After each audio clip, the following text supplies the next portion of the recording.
Hi guys, this video is going to be about me wrapping my car, the MR2 Spyder Inozetek Crystal Blue. It was actually quite difficult to get Inozetek because this wrap company, this new wrap company, only really sells to like other car dealerships or detailers or any other wrap companies. You do need to, even to get a quote on the price, you need to submit your business license, a bunch of instructions. It's all found on the website. So it's lucky enough to get someone, a local company. I don't know if they want me to shout out their name or not, if they're not supposed to do that. But yeah, so they got me the wrap, and I'm trying to do it myself, and I've never actually wrapped a car before. I've had some experience where someone's kind of taught me how to wrap my trunk of the SW20, but that's about it. So I haven't actually had much experience. This is all kind of self-taught based off of like YouTube or what some of my friends who do professionally wrap have kind of been like giving me hints and tips and just like ways to work around like the more difficult parts. So yeah, so this is kind of a video of my process. Again, this was all kind of self-taught or like just self-learned. So like what I do or what I'm going to say may not be like an accurate representation of how you're supposed to handle the situation or how you're supposed to wrap. I just want to cover that just in case I get a ton of comments saying like, you're not supposed to do that or anything.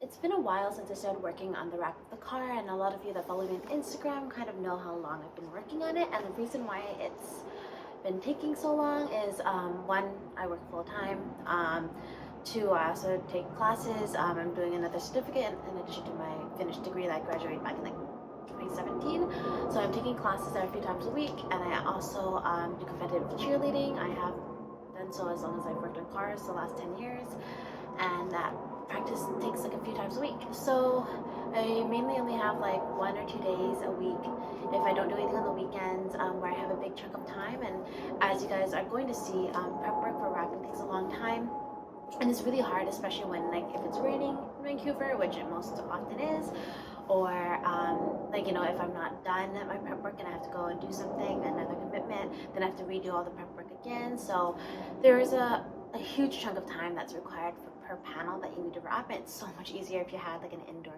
garage, which I don't. So actually this space here that I've been working on and filming isn't even my space. So it's just like a covered outdoor area. But I actually took this last week off, like a vacation from work, just so I could try and finish the wrap of the car, which I don't think I will be able to finish. But just because the person that I'm like kind of using this space from is actually moving, so I won't have access to this space anymore. And my space is just outdoor as well. There's no cover, so there's no ideal way of like wrapping the car. All the pieces I don't want to remove from the car are hopefully going to be done by this weekend and by the end of the week, and then everything that's going to be left is pretty much the front bumper, rear bumper, and a few other parts that I want to really redo. Most of the panels on the car is already wrapped, so I am just going to go over some of the panels with you and mention some things that I did or didn't do, or some things that you should do that I kind of skipped, or a bunch of lessons that I've kind of learned while going through this process. I've definitely done a few panels a few times, and there are a few other panels that I would like to do again. So yeah, let's just get right into it. So this is actually the first panel that I started working on, and I actually ended up doing this twice. The reason being, as you can see here, it's actually not the best panel to start on because of the huge curve here. As well, I didn't remove the hardware here, which I should have, and I did do on the other side, so you can actually see the difference. If you take a look at all the wrinkling here, I just tried to cut around it. I actually used knifeless tape the first time, and I wasn't able to successfully rip and get a clean cut with the knifeless tape, so I ended up just freehand cutting, which I did with most of the car, because knifeless tape just wasn't working for me. I have seen a lot of videos where people have a lot of success in using the tape pretty much for every panel. I think maybe it's just me, but I had a lot of issues with using knifeless tape. So that's the first panel, and I did it twice. A lot of people do recommend removing the liner here, which I again did not do. What I ended up doing was I ended up using the trim tools that I had linked on my Instagram that I ended up getting from Amazon. Using the trim tools, I pulled the liner back a little bit and then like used the squeegee to wrap under, and I literally just did that like all along as I go through here, rather than removing it. So again, I'm honestly just doing as minimal work as possible because there's a lot of hardware that needs to be removed or a lot of tools I need to have in order to, you know, do it properly. Like technically I should remove this panel entirely and wrap it indoors.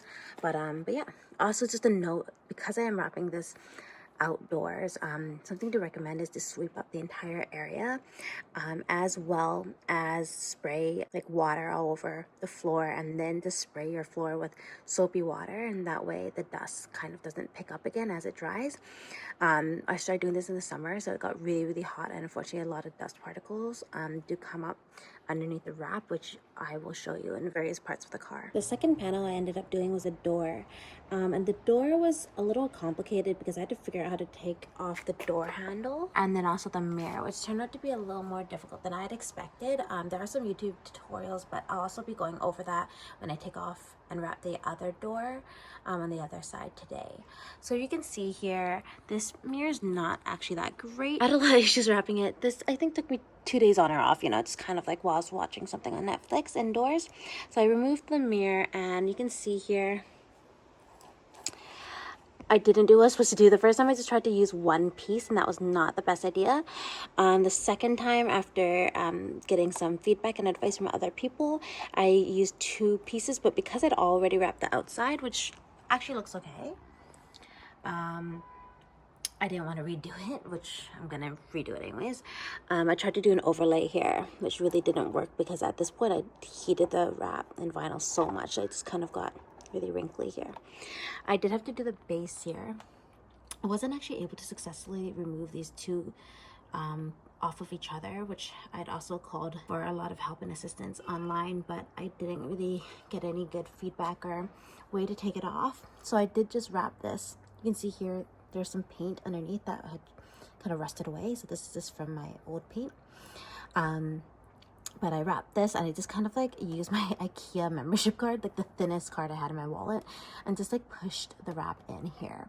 So it's not too bad. The only thing is, like, when you fit your pieces back on, this was actually wrapped perfectly on the door as well as on the mirror, but you can see it's like all wrinkled and kind of caught up there. And the reason being is when I put the mirror back on the car, I tightened it without even noticing, or like without paying attention on the outside, and it's like wrinkled all of that over there. So be careful when you put all your hardware back on. Anyways, I'm gonna try and redo this mirror, and I'm going to later on do like an underlay, which means this inside piece would actually be underneath and then the outside piece would be on top, and it just like kind of overlap by like a millimeter or so.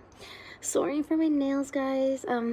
Honestly, I normally don't do my nails, but when I do my nails, they don't last that long, and I've just been really busy with like packing and like wrapping the car that I haven't had a chance to do that, so please excuse them. Anyways, moving on to the door handle. Okay, this door handle is so difficult to wrap because, again, I'm wrapping outdoors and it's kind of like in an alleyway. I didn't think it was safe to just leave the door handle not put back, and so I actually wrapped this door handle at like 11 p.m. in the darkness because I wanted to reinstall it back before I left the car. So this entire panel took the whole day, but you can see that I did it quite poorly. Again, I should have done an underlay, but I did an overlay here, which I am hoping to redo when I have some time. The door handle is actually quite difficult to do just because other more modern door handles don't have this many pieces. And again, you can see when I had a lot of difficulty installing the door handle back on because, again, it was 11:30 at night and pitch dark, and I had my iPhone like flashlight as the only light I could use, and I also dropped the screw almost on this grate. Anyways, so there are actually a few components, and I wasn't able to remove this piece without the spring that was underneath, so I had to just hold it up while I was wrapping it. That kind of proved to be quite difficult. So you can see here, I actually did wrap this twice and it still wasn't successful. Also, this lock here, when I put it back in, again, be careful when you install that it doesn't wrinkle the wrap, because the moment I installed it, it kind of pushed the wrap out there. So it was quite difficult to reinstall that. So yeah, if you're better at it, you probably won't have as many issues, but this is my first time. I also wanted to go over one more thing. So you can see here that the wrap actually goes under the trim, and a lot of people on the MR2 Spyder Facebook group that I newly just recently joined had mentioned it's quite difficult to remove the trim. I actually wasn't able to remove the trim either, so what I ended up doing was using those trim tools that I purchased on Amazon. I just kind of lifted, I'll show you later on when I do the other side, but I just like stuck both in and lifted the trim up as I like used the squeegeeing card to like push it under, and then move the forks over and just redid that entire trim piece, and then also the back fender piece as well. So I just did the same for both sides.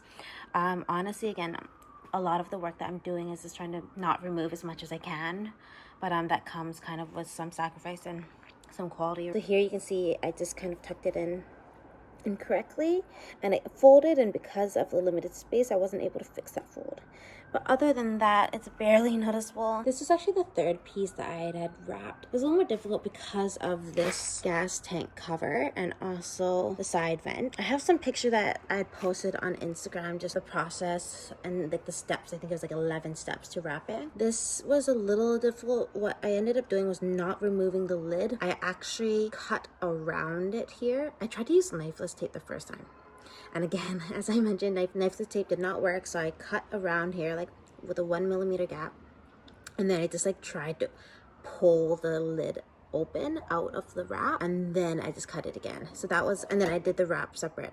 So after I was done the entire panel, then I went back and I wrapped just this lid.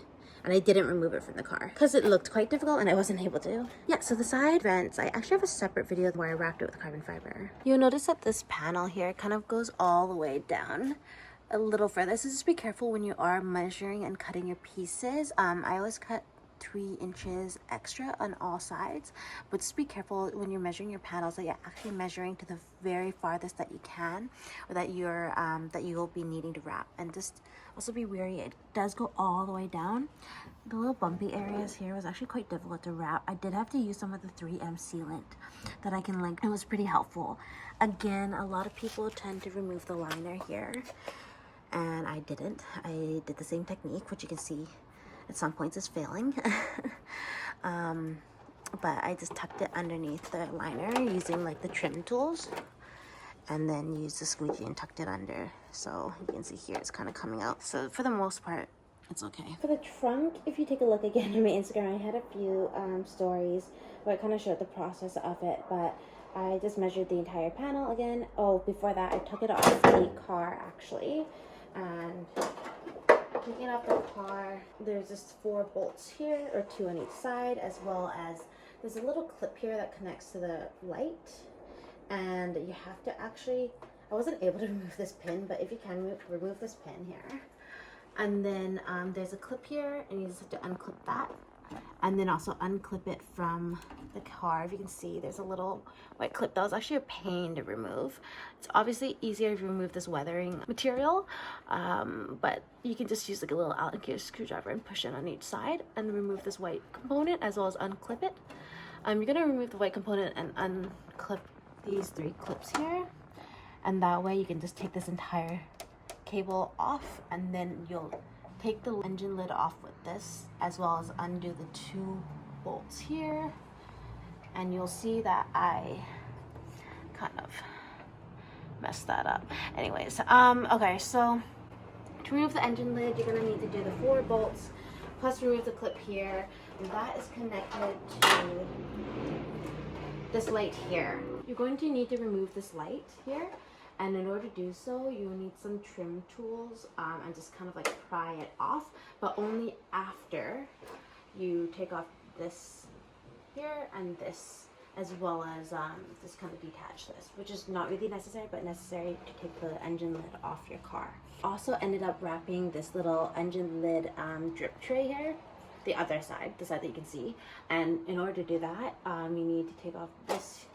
here, second one here. Oh, I broke a pin here, so that fell out. The screw here, and the one equivalent one over here, as well as these 2 here, little plastic clips here. And then yeah, just going to have to wrap them separately. It was actually a little difficult to wrap, but you can see on this side, the hardest bit of the engine lid was actually these vents here, and these vents took a long time. There are 28 of these, but what I ended up doing was just wrapping the entire panel and then carefully slitting something here and using a J cut on each end here, and then like pushing it in, pushing in this side here, this side here, pushing it all the way in on both sides, and then heating up the corners again as you were doing them. So I'd heat up this corner, I'd use a little microfiber cloth or proper wrapping gloves if you're getting them, and just slowly pushing them around the corner. But again, make sure you're using a J cut, or else like the vinyl can rip and like it will ruin your entire panel if it's rips along the entire thing. J cut is kind of like when you cut into like a J, just to make sure that when it does get stretched, the cut doesn't actually get stretched and again like cut through your vinyl.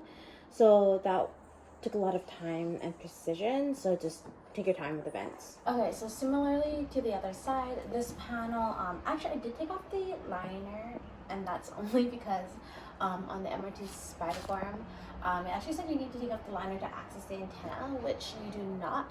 So just to give you a heads up, yes, I did remove the liner, which actually made it way easier to wrap along and tuck in these ends. So if you do want to do that extra step that you're supposed to do, take off the liner, definitely made it easier.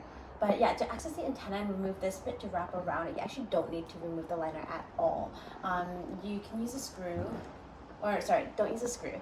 So to remove the antenna, you can actually just use some pliers or something to slowly, you can tell that I kind of marked up, and I actually marked up this entire rubber boot bit, but I wrapped it with carbon fiber vinyl, a little leftover that I had from this side vents, and it looks okay. So you just need to remove this top screw here, and then after that this entire bit comes off. You really don't need to remove anything else in the car. After removing this top little screw bit and then this boot, it did still stick out, so it was a little difficult to wrap. So what I ended up doing was, again, freehand cut a little hole or circle right here in the wrap, and it's here because when I ended up doing was heating it quite a bit in increments, and I slowly stretched it over until the little hole was here. Again, I cut it here because by the time you actually place it, you don't want the hole to like expand up to here. So I cut it around this area, slowly stretched it up. Again, you gotta heat it a lot to stretch it, and then just kind of slowly push the vinyl back down. There's gonna be like threads here.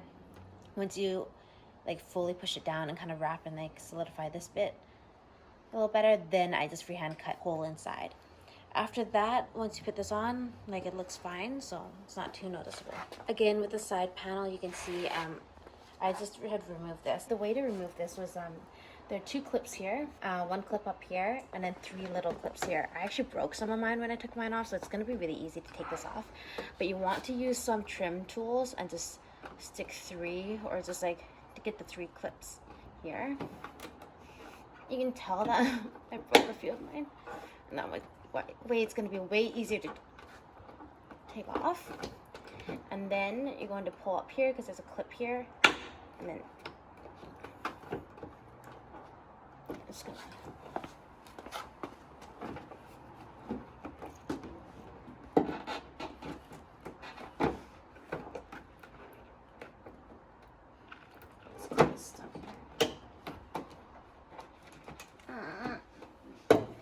okay, there. Sorry, guys.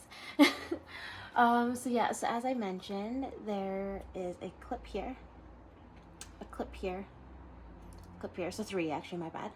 Instead of two, one up here, and then three here, which I had, but I actually broke one, and I kind of broke the other sides of these, so they're kind of hanging in there. I just took the side vent out and just wrapped this entire thing, and then just freehand again cut it. You can see I didn't actually wrap this too well, but it kind of gets covered with the side vent anyways. And then to put this back, you actually want to clip in these three first, then the top one, and then the last three here. So side, top, and then the three here. And I do have a separate video that I probably have already uploaded by this point, by the time I edit this video, on how I wrapped this with carbon fiber vinyl. This is the panel that I actually removed the most hardware for.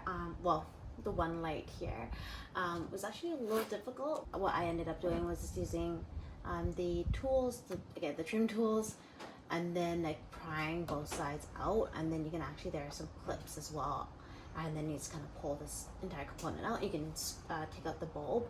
I didn't actually remove the bulb, I just took the light fixture off and then left the bulb there. But what I did so I didn't lose it was use some electrical tape and just taped it on the inside of the panel so I wouldn't lose it, just so that it's not poking out while we're wrapping. And then after wrapping, I just like reached in and grabbed the little bulb and pulled it back out and reattached that, and that made it so much easier to wrap. As you can see, it's like a nice clean line. I was able to tuck it in. Again, I did not remove the liner for this side. I just used the tucking, like the trim tools, pried it out, tucked it under, and it looks fine. I did that entire side before doing this hood, and the hood was actually pretty easy to do. The only bits that I would really be wary of are the windshield wiper fluid spray things. I'm not actually sure what they're called, but these little things, they spray out fluid. So I've been informed they're called nozzles. Anyway, so these little nozzles, they do spray out the windshield wiper fluid.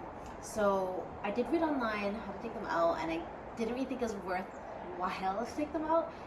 I'm going to redo the hood because I didn't, so I fully recommend that you actually do. The reason why is I, again, freehand cut around the nozzle and just was wrapping around, but you can see there are a little bit of wrinkles, which I could probably fix using heat.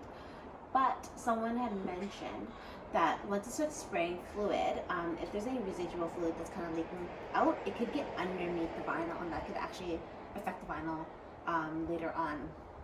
So rather than having that whole journey and going through that, I think I'm just going to redo it when I have some time, and I'm not going to take a shortcut. I'm going to properly remove the two nozzles there. The other bit that's a little more difficult is the large curvature here on both sides, and most people do take out the headlights, and I didn't. So again, I just kind of lifted the lid and like tucked it under. But yeah, I feel this intro has gone really badly, so I'm gonna do another intro. So yeah. Hi guys, this video is an intro